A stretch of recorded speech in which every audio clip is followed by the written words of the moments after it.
Classification, two way classification. One way का मतलब हो गया एक पथीय और टू वे का हो गया द्विपथीय। नाम से स्पष्ट है कि वन वे क्लासिफिकेशन के अंदर एक चीज को बताया जाएगा और टू वे के अंदर दो चीजों को बताया जाएगा। ठीक है, एग्जाम्पल लेके देखते हैं, आपको बहुत आसानी से ये चीज समझ में आ जाएगी। वन वे में क्या है बेटा, ये एग्जाम्पल है आपका। हमने क्षेत्र लिया है अजमेर और जयपुर। इन दो क्षेत्रों के अंदर वीट प्रोडक्शन लिया है हमने। एक अजमेर में 128 है, जयपुर में 221 है। किस में लिया हमने वीट प्रोडक्शन? 100 टन्स में। यानी कि अजमेर में 128 टन गेहूं का उत्पादन होता है। एक सिंपल से इंफॉर्मेशन, ठीक है। ऐसे जयपुर में 221 टन गेहूं का उत्पादन होता है। समझ में आ गया? एक एरिया, एक क्षेत्र, और वहां पर वीट का प्रोडक्शन कितना हो रहा है वो हमने दूसरी तरफ ले लिया। ये हो गया वन वे। देखो, एक जगह पर एक चीज का हमें यहाँ पर पता चल रहा है। अजमेर में वीट प्रोडक्शन, एक जगह एक चीज। अगर हम टू वे की बात करेंगे तो उसका एग्जाम्पल आप इस टेबल में देखो। हम क्या ले रहे हैं? हम वही चीज ले रहे हैं बेटा, अजमेर और जयपुर कॉमन रखा हमने। अजमेर और जयपुर, सीकर को एक बार अगर हम छोड़ दिया हमने, ओके। अब देखो, अजमेर के अंदर हमने क्या किया? वीट का प्रोडक्शन, ठीक है, हमने लिया 128, यानी ये डेटा रियल डेटा नहीं है, ये इमेजरी डेटा है। और जयपुर में हमने लिया 221। यहां पर हम कह रहे हैं अजमेर में डेटा 2010 और 11, यानी कि ईयर ले लिया। इस ईयर में हमारे पास थे 23 और 15-16 में ये था 25, ठीक है।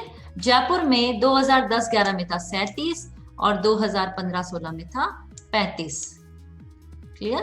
अब आप देखो यहां पर क्या है कि अब एक जगह पर, ठीक है, अजमेर, यहां पर भी इस टेबल में भी अजमेर था। क्या पता चल रहा था? Total wheat production. यहाँ पे हमें क्या पता चल रहा है? दो अलग अलग सालों के वीट प्रोडक्शन पता चल रहे हैं।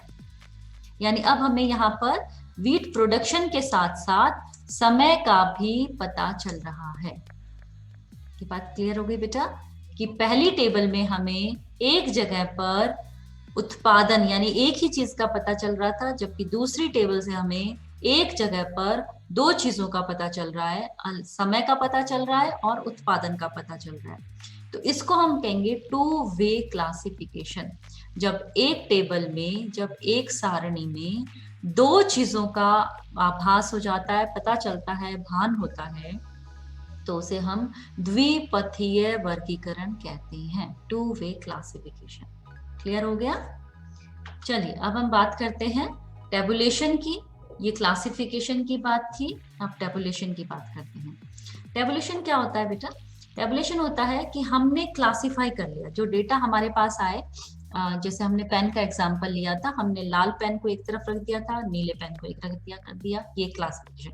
हमने 5-5 के बंडल बना के रख दिए, दूसरी तरह का क्लासिफिकेशन। मतलब क्लासिफिकेशन चाहे हमने सारणी के उसके गुणों के आधार पे किया हो, चाहे संख्या के आधार पे किया हो, चाहे हमने समय के आधार पे किया, चाहे हमने स्थान के आधार पे किया।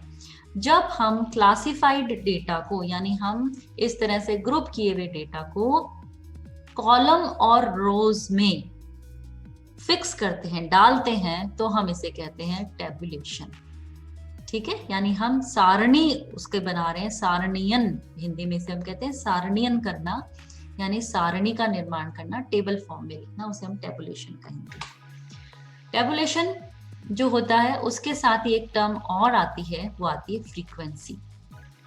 फ्रीक्वेंसी का मतलब होता है कि कोई एक चीज कितनी बार बार आई है, तो उसे हम कहेंगे फ्रीक्वेंसी, जिसे हम हिंदी में कहते हैं बारंबारता। जैसे हम आपकी क्लास का एग्जाम्पल ले लेते हैं। आप लोग सेकेंड ईयर में हैं, तो फर्स्ट ईयर में आपने कॉलेज आए हैं आप। अगर हम एक छोटी सी एक टेबल बनाना चाहें कि फर्स्ट ईयर में जब आप थे तो कितने मेल स्टूडेंट थे, कितनी फीमेल स्टूडेंट थी, तो मेल स्टूडेंट के आगे नंबर लिखा हुआ होगा, फीमेल स्टूडेंट के आगे भी नंबर लिखा होगा। इसका मतलब जो नंबर हम वहां रखेंगे, सपोज आप लोग 21 लोग हैं, जिसमें से 7 लोग जो हैं वो फीमेल हैं और 14 लोग मेल हैं।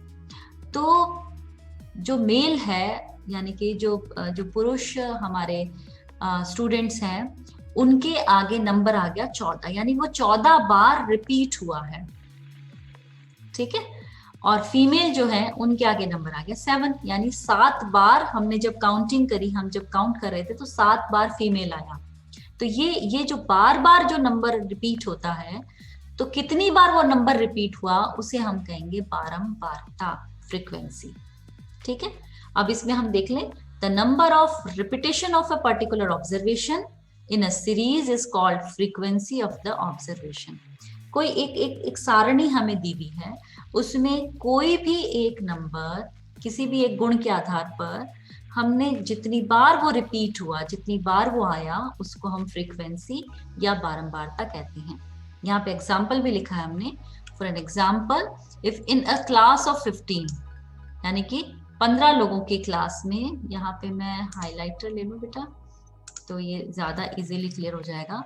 15 लोगों की क्लास में, ठीक है, अगर स्टूडेंट्स ने जिन्होंने 40 नंबर आए हैं, 15 लोगों की क्लास है, ठीक है, और 40 नंबर जिस जिसके आए हैं, अगर वो 15 लोग हैं, ठीक है, पूरी क्लास में से ऐसे बच्चे जिनके नंबर 40 से ज्यादा हैं, 40 या 40 से ज्यादा हैं, अगर वो 15 बच्चे हैं, तो 40 नंबर की जो बारंबारता होगी वो कितनी हो जाएगी?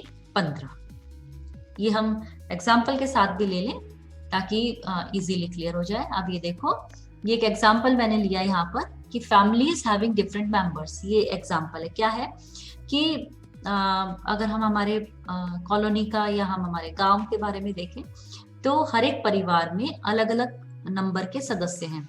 कोई परिवार ऐसा होगा जिसमें 4 लोग होंगे, कोई परिवार ऐसा होगा जिसमें 5 लोग होंगे, कुछ में दादा दादी चाचा चाची सब संयुक्त परिवार है, तो कोई परिवार ऐसा भी होगा जिसमें 10 से 11 लोग भी हो सकते हैं। तो यहाँ पर हमने ऐसे परिवार लिए हैं। ये पहला परिवार है और इसमें संख्या थी 4, दूसरे वाले में 3, तीसरे परिवार के अंदर भी 3 सदस्य थे, चौथे परिवार में सदस्य था 2, पांचवें में 3, और इस तरह से जब हम आगे बढ़ते गए तो हम देख रहे हैं अलग अलग परिवारों में सदस्यों की संख्या अलग है। जैसे ये वाला जो परिवार है इसके अंदर सदस्यों की संख्या है 11। इसी तरह से यहाँ लास्ट में जब हम आए तो सदस्यों की संख्या 8। तो अब ये आंकड़े हमारे सामने हैं, लेकिन इससे हमें पता नहीं चल रहा कि 4 सदस्यों वाले कितने परिवार हैं। ये एक एक एक एक करके हमें गिनना पड़ेगा। तो इसके लिए क्या होता है कि हम ये हमारा रॉ डेटा है, इसको हम सबसे पहले क्या करते हैं? ग्रुपिंग करते हैं। और ग्रुपिंग हम कैसे करेंगे? हम सदस्यों की संख्या के आधार पर ग्रुपिंग करेंगे, ठीक है, और फिर उसका हम सारणीकरण करेंगे,